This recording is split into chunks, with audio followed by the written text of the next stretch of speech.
Ali sports तज्जियाकार हमारे साथ मौजूद हैं। शबीर अस्सलाम वालेकुम, सुबह खैर, आपके वक्त के लिए बहुत बहुत शुक्रिया। कल की इफ्तिताही तकरीब, everybody is always looking forward कि फ़ुटबॉल की ओपनिंग सेरेमनी कैसे होगी, और लोग obviously when it is Shakira, when it is Burna Boy and other, तो ऑब्वियसली एक उनका वाक़ा इतना फेमस है कि लोग उसे इंजॉय करते हैं। फर्स्ट मैच भी हुआ। देर is a lot happening around football world cup because एक बहुत ही बड़ा इवेंट है, हर किसी की नज़रें इस पर लगी हुई होती हैं, एक ह्यूज फैन फॉलोइंग है। बट दिस वर्ल्ड कप में जॉइंट मेज़बान यूएसए भी है। So there is a lot happening around USA. हर कोई बात कर रहा है कि यूएसए अच्छी चीज़ें नहीं कर रहा, अच्छे इंतजामात नहीं कर रहा, everything. So what is your first sight जिसे कहते हैं कि पहली नज़र में डालकर अगर आप फुटबॉल की बात करें तो जहन में क्या बातें आती हैं आपके? वालेकुम सलाम, thank you so much for having me on the show. बिल्कुल जी, मेन मेज़बान यूएस ही है, हालांकि मेक्सिको और कनाडा भी को होस्ट्स हैं, लेकिन सारी नज़रें यूएस पर हैं। सबसे पहले तो ये आज का सबसे बड़ा वर्ल्ड कप है। 48 teams are participating in it and 48 teams का मतलब है मेजर एक लॉजिस्टिकल चैलेंज है फीफा के लिए इसको करवाना, इसको कामयाबी से करवाना। लेकिन इसमें फिर 16 वेन्यूज़ हैं डिफरेंट, जिसमें ज़्यादातर वेन्यूज़ यूएस के हैं। तो और लेकिन एक जो सबसे बड़ा जो इशू अभी सामने आ रहा है, वो एक यूएस एक ऐसा मुल्क है जहाँ ऑब्वियसली उनकी अपनी पॉलिसीज़ हैं, उनके अपने काम करने के तरीके हैं। तो उसकी वजह से बहुत सारी डिफरेंट टीम्स ऑलरेडी शिकायतें कर रही हैं, बहुत सारे डिफरेंट प्लेयर्स एंड ऑफिशियल्स को स्क्रीनिंग में, वीज़ा प्रोसेसेस में बहुत ज़्यादा इश्यूज़ हुए हैं। मतलब बहुत सारी ऑफिशियल्स को तो ये तक कह दिया गया कि आप वर्ल्ड कप में आ ही नहीं सकते, और सबसे बड़ी जो खबर थी वो एक सोमालियन रेफरी उमर या अरतान, उनको मियामी इंटरनेशनल एयरपोर्ट पे 11 घंटे तक डिटेन किया गया और फिर उनको वापस भेज दिया गया। उस अफ्रीका के सबसे सबसे बड़े रेफरी कहलाए जाते हैं। जी। तो ये मसाइल हैं, लेकिन उसके साथ-साथ ये वैसे ही फीफा वर्ल्ड कप एक इतना बड़ा फेस्टिवल होता है। अब ये 48 टीम का फेस्टिवल है। We are going to see many teams controversies. जो हम नहीं देख देख सकते नॉर्मली, जो हमें वर्ल्ड कप में नहीं नज़र आती, जैसे इराक है, तुर्की काफ़ी साल बाद वापस आ रही है, और बहुत सारी कैpe वर्डे है अफ्रीका से। तो बहुत सारे मुल्कों को वर्ल्ड कप में नुमाइंदगी का चांस मिला है, और ये फेस्टिवल और ज़्यादा एक्सपैंड हो गया है with all its logistical and political issues. This is still going to be a world cup, and a world cup is always a festival. Right. Under the fire रहे हैं फीफा प्रेसिडेंट बहुत ज़्यादा, लेकिन क्या हमें उनकी इस बात की तारीफ भी करनी चाहिए किसी हद तक कि जब ईरान के ऊपर बात हो रही थी तो ही टूक अ स्टैंड कि भाई किसी भी टीम को बैक ऑफ करने के लिए नहीं कहा जाएगा। वेयर एज बार बार डोनाल्ड ट्रंप की जानिब से ईरान के बारे में बात होती रही कि जी वो हमारे मुल्क में नहीं आएंगे, सो ऑन, बहुत सारी चीज़ें इस बीच में हुई। So he did take stand for not for Iran but for any team कि भाई अगर उन्होंने क्वालिफाई किया है तो पार्टिसिपेट करेंगे। बिल्कुल, देखें, being the FIFA chief is and while organizing a world cup,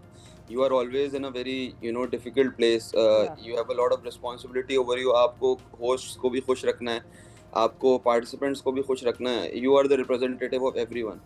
तो उसमें यही है कि ऑब्वियसली जहाँ यूएस की कंस्ट्रेंट्स थी, वहाँ जियानी इन्फेंटिनो ने या उनकी कंस्ट्रेंट्स को भी डिफेंड किया है, किसी हद तक इस बात का इजहार किया है कि उनके हाथ में हर चीज़ नहीं है ऑर्गेनाइजिंग के मामले में, और गवर्नमेंट्स की जो डिसीजंस है उनकी रिस्पेक्ट करनी है। At the same time FIFA and football has always been about inclusivity. ये हम देखते आ रहे हैं, फुटबॉल में आपको बहुत कम ऐसी मिसालें मिलती हैं जहाँ पे पॉलिटिक्स की बेसिस पे किसी की पार्टिसिपेशन ना हो, या किसी टीम के साथ कोई ऐसा सलूक किया जाए जो वो डिज़र्व नहीं करती, जो अनफेयर हो। तो देखें, ईरान को पार्टिसिपेट करना था, ईरान की टीम ने क्वालिफाई किया था, तो फीफा की जो हिस्ट्री है, फीफा की जो पॉलिसीज रही, उस हिसाब से this always had to happen कि ईरान की टीम किसी तरह यूएस पहुंचे। और ये बहुत बड़ी मिसाल है वर्ल्ड के स्पोर्ट्स के लिए। हम क्रिकेट में देखते रहते हैं क्या होता है, खासतौर से पाकिस्तान इंडिया के मामले में। जी। और यहाँ पे फीफा फीफा से मिसाल लेनी चाहिए कि इतनी बड़ा, इससे बड़ा कॉन्फ्लिक्ट नहीं है दुनिया में जो अभी ऑन गोइंग है। तो उसमें भी जो है वो एक टीम अमेरिका जाके खेल रही है। ऑब्वियसली वीज़ा रिलेटेड इश्यूज, और बहुत सारे ईरान के आधे से ज़्यादा ऑफिशियल्स को अलाउ नहीं किया गया यूएस में। तो that is still an issue, and that is condemnable issue, but still they are participating. So at the Infantino side and at FIFA side, this is sort of a success. Right अब मुझे बताइएगा कि कोई भी ऐसा is it मतलब देखें US एक बड़ा मुल्क है ऑब्वियसली सब फैंस वहाँ देखने जाते हैं बट फैंस एक तरफ है ना फैंस की बात तो हम बाद में करेंगे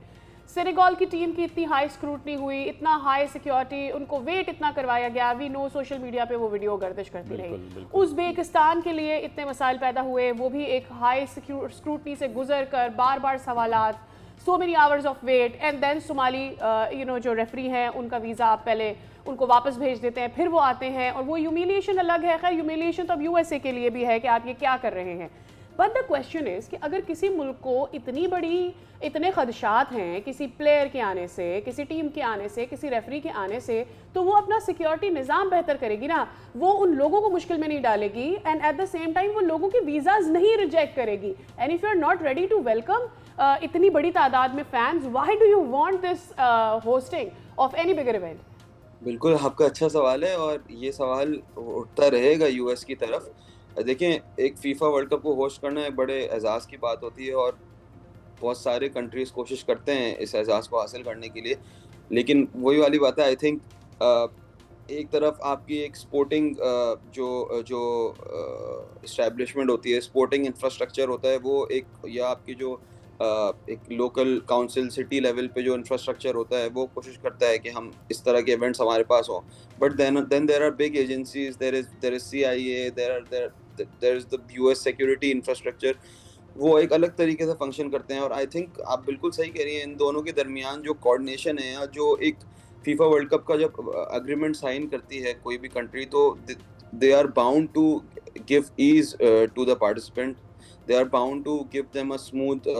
entry into the country which is not happening और ये इसने वर्ल्ड कप को एक बहुत ही मुश्किल पॉइंट पे लाके खड़ा कर दिया और यूएस